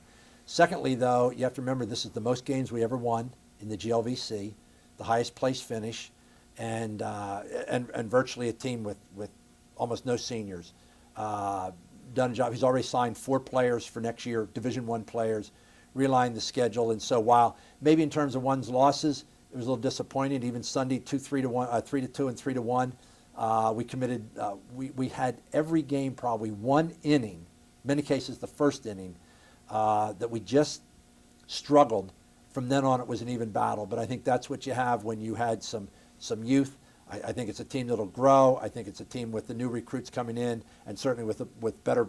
It's not fair to say better pitching, different pitching that's going to bring in some quality there to give them some depth. I think that'll change around. So I would say let's give those women, while it was disappointing in one respect, one loss and all that, let's give them a 3.0 because they did work hard and they did show improvement over the previous year. Okay. Next up, women's tennis, Roxanne Cron, and we had her on with their new baby a couple of weeks ago, Peyton Elizabeth. In the fall, the women's team played. They were 2-7 in the conference, 5-10 overall, and they had one player, Dawn Carrier, at number 1 singles, did make the all-conference team. So, thoughts on the women's tennis? Well, team? of course, the change in the coaches there. Some of the girls were not back in this year. I think a good start for Roxanne. I think she brings the perfect blend to that program, and that was probably about where that program we figured them maybe at the beginning, but they'll see improvement, and so I think, again, we have to give them close to a 3.0 because they went through the change of coach, not just Roxanne, but they did too, also an adjustment. And coming in very, very late and not getting a lot of recruiting, I think overall they did a pretty good job. I think we should add a footnote. Roxanne replaced Jay Webb Horton, who went to Northern Kentucky, who did nothing but win the conference title, and Jay Webb was voted Coach of the Year. So Roxanne following some big footsteps, but she's doing a good job. She'll hold her own. Yes, she will. Finally, final women's, let me take it back. I have two women's sports left. One is, actually three, cross country and track and field, coached by the tandem of Rick Norton and Mike Frushi. This year they weren't eligible for conference meets or to make all conference teams, but I know in talking with both the coaches, getting some participation. Mike Frushi talked about in cross country having a full squad was a joy this year to be able to have a team score as opposed to just having individual runners. And then Rick, I know when we had him on earlier, his goal, he's got a number of goals. One is for the facility, which we talked about, which is a mind-boggling dream, but getting more people involved. Quick thought on cross-country and track and it's an field. emerging sport. As far, and I use emerging, it's new here, particularly the indoor and outdoor track. It's going to happen. We have two wonderful coaches in place, and I think over the next 12 to 18 months, that program will settle in. And so we can't grade them at this stage of the game, but I think the coaches are in place and the student athletes are being recruited. Now the final women's sport, what I call the crown jewel of accomplishments in this year's athletic program, and that's Kelly Hartley's women's volleyball team, a team that finished 23-7 overall, 14-2 in the conference, first place in the blue division of the conference, tied for the best overall record in the conference, had 3 players make all conference, Tammy Ish, Laura Douglas first team, Courtney Boysonet second team, Laura Douglas Player of the Year, a 15-match winning streak going until the final match when we lost to Northern Kentucky. But a tremendous, tremendous year, women's volleyball. Yeah. Clearly, and this isn't to slight anybody else, but clearly it was the program of distinction this year, particularly since they're the ones that got hit with the initial announcement right off the bat, lost a couple of student athletes. Kelly held them together. The women came through in grand style. They were the league champions, and let's give them a 4.5 because they did an unbelievable job. That's women's athletics. We're going to take a quick break here and catch our breath. We're going to come back and then we'll talk the men's programs, I should say. And then after that, we'll talk some other things, as is recruiting, as in possible conference affiliation, and a little more potpourri. But we'll do more of that when Mastodon Spotlight returns in just a moment.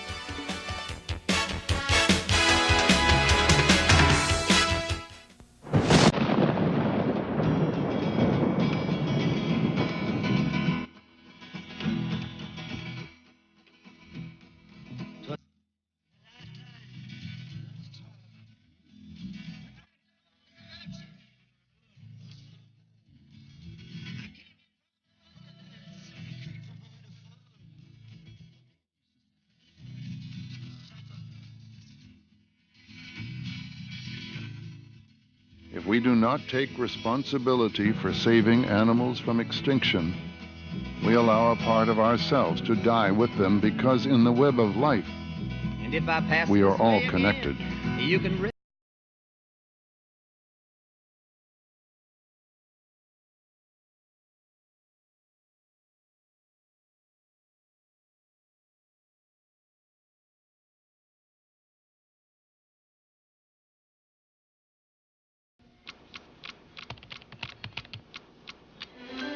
Dr. Matthew Kubik is an architectural engineering professor at IPFW who utilizes his experience to teach his students one-on-one. So it's really shoulder-to-shoulder learning that we're looking at problems together for the first time. Dr. Kubik also is the director of the honors program at IPFW. His ability to teach on a personal level allows him to educate to the needs of his honors students. They want more conversation. They want a closer contact with professors. They want interactive learning in the classroom. He is thankful for the advantages of a combined classroom of young students and students who are returning to college after years in the workplace. That mix of students creates a classroom environment that is exciting. that's vibrant. IPFW, the right school, right here, right now.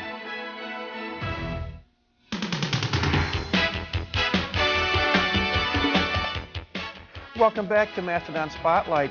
We have as our guest the Director of Athletics here at IPFW, Dr. Walter Bowman. It is grading day here on Mastodon Spotlight. We've just taken a look at the women's athletic programs that have just been completed over the past school year. Now we turn our attention to the men's programs. And we will start off with Billy Gernon's baseball team. And we're going to have Billy on next week in our final show. And I give Billy A for effort and A for perseverance because he has gone through an awful lot. I know one of the things that concerned him, he started the year off with 30 players in the program, and when he was on a few weeks ago, for a various number of reasons, that 30 had dwindled down to 18, and he's making the best of it, though the record, again, similar to softball, doesn't look good. Heading into their final series of the year with Northern Kentucky, 11-30 and 1 overall, 5-18 in the conference. You know with Billy Gernon that his kids will put out effort. There's no doubt. Billy is so upbeat, so positive. Certainly, like you say, there's a lot of circumstances in there, and you can't compete in collegiate baseball without real depth. 18 players is not really depth. And yet, like Sunday, we lose a game 1-0. I mean, you come back the second game, again, our depth in the pitching staff isn't overwhelming. Again, not a knock on anybody on that team. They certainly try. But I think, again, under Billy's leadership, that program is going to continue to grow. He's out, even as we're talking, recruiting today, recruiting tomorrow. He's got a couple kids, I think, that we've already signed early. And his schedule is showing great results for next year. But we have to develop now the base and the depth. But you're right. The fellas were out there every day trying it. And at one point during the end of the year, I believe his whole infield was freshmen. So if you start that as a base, let's go from there and give them, as you say, that good mark for effort. And we'll just leave it at that and move on. He's a spunky guy anyway. Yeah, there you go. We turn our attention to men's basketball. Doug Noel in his second year. Lost 6 seniors from his first year at the helm. And when you have a team that has no senior leadership, only 3 juniors, sometimes down the stretch that lack of knowing what to expect and how to react came into play. Again, 7-23, but most of their games they were in. A game that we televised was Southern Indiana, one of the best teams in Division II in the country. In fact, when we played them, they were ranked second. We took them down to the end, lost 108-106. Again, talk about men's basketball. Yeah, well, I think even in the men's basketball, and we could say this about other programs, but you have to remember in Doug's program, when we made that switch, he had 3 players actually, that were Division I transfers that immediately were impacted. Those 3 players playing the game, you're not 7-23. Matter of fact, you may have been just reversed, 23-7. I think there were times that we played very, very well, and then there were times clearly that the inexperience showed. But again, he talked about his recruiting, or will be talking about his recruiting, and I won't take any of that thunder, but I think people are going to be very pleased as they look at that squad next year and they take a look at that schedule. There's a lot of excitement coming to IPFW and to Fort Wayne because of that, but Doug's going to be just fine. We also want to acknowledge Nick Wise, second team all-conference. He finished 3rd in scoring individually, and fine year for And as a marked person all year long, they knew that's who we were going to go to, and so as a 6'3", and many times having to be persons that are quicker and taller, great job by Nick. Yep. Men's soccer, Terry Stefankowitz, Mike Harper once again. They were one of the teams, all the teams were really hit hard by the transition. A number of players were lost. Some, it's just the guidelines, and something I want to talk about if we have time a little later. But they lost a number of players, and yet, in spite of losing some of the players to injury, like Jeff Ritchie missed a number of games, they finished 10-8 overall, 7-4 in the conference, tied for 4th. They had 2 first-team all-conference selections in Chris Kramer and Brian Knitter. And after the rocky beginning of the season, the team came on strong at the end. Yeah, they certainly settled down, and again, it's a team that every day, and again, a Terry Stefankowitz team is going to be out there showing it every day. I think, in all honesty, with some of the transition, they probably had a little bit of their heart and soul cut out at the very beginning. They had to overcome that.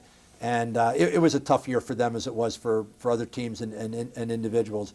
But again, Terry, I think, brought them as far as was going to happen at that stage of the game.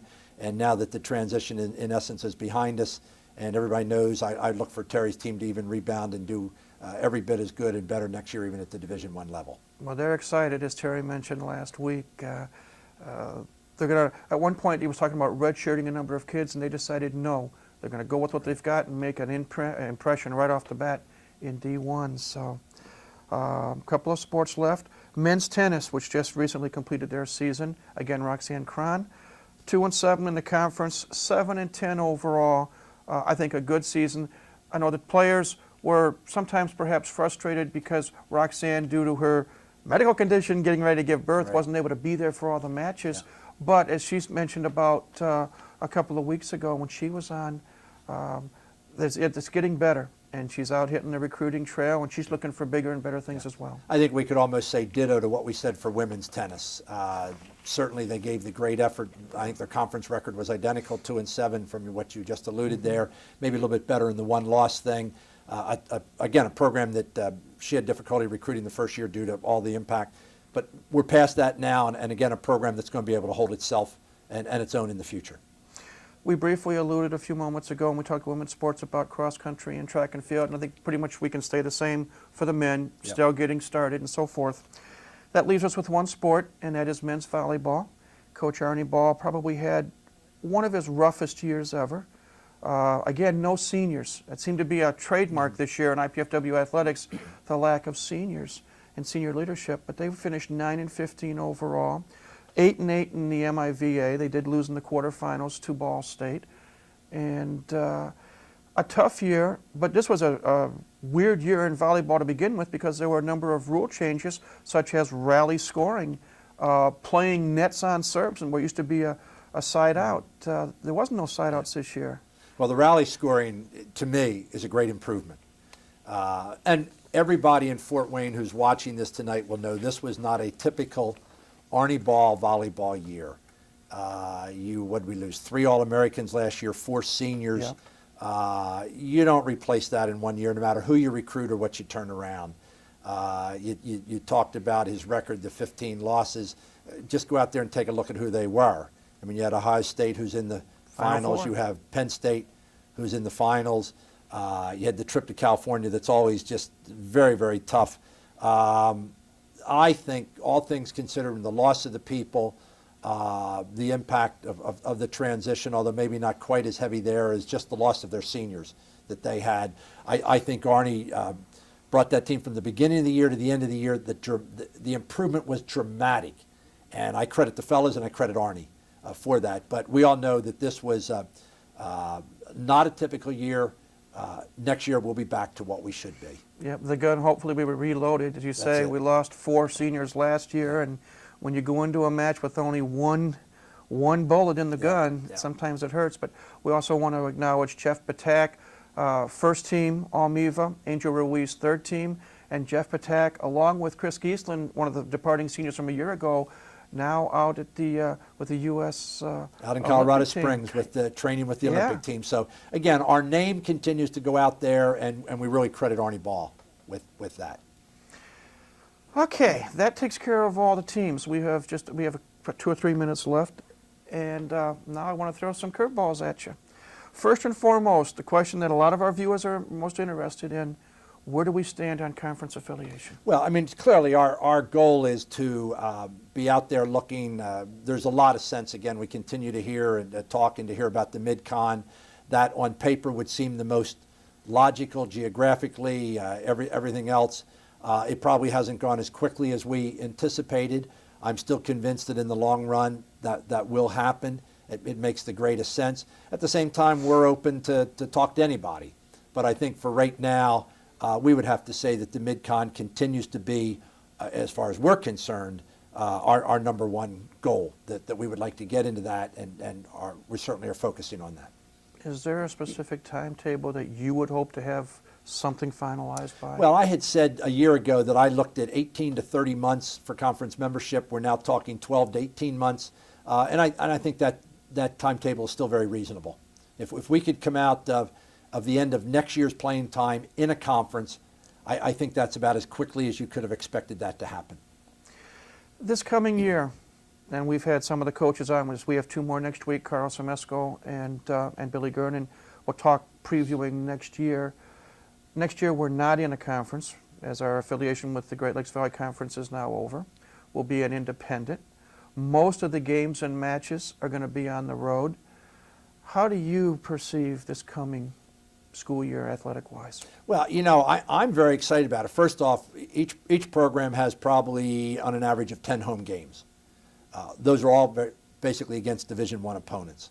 At the same time, our away schedule is against quality competition. I think that it'll be a year of growing, but you know, I see some teams that are going to be able to do some things.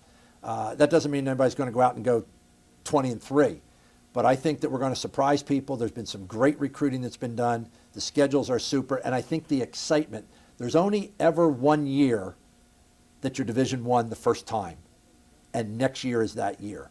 And we have a lot of wonderful student athletes that have decided to say, I'm going to come to IPFW and be part of that building block.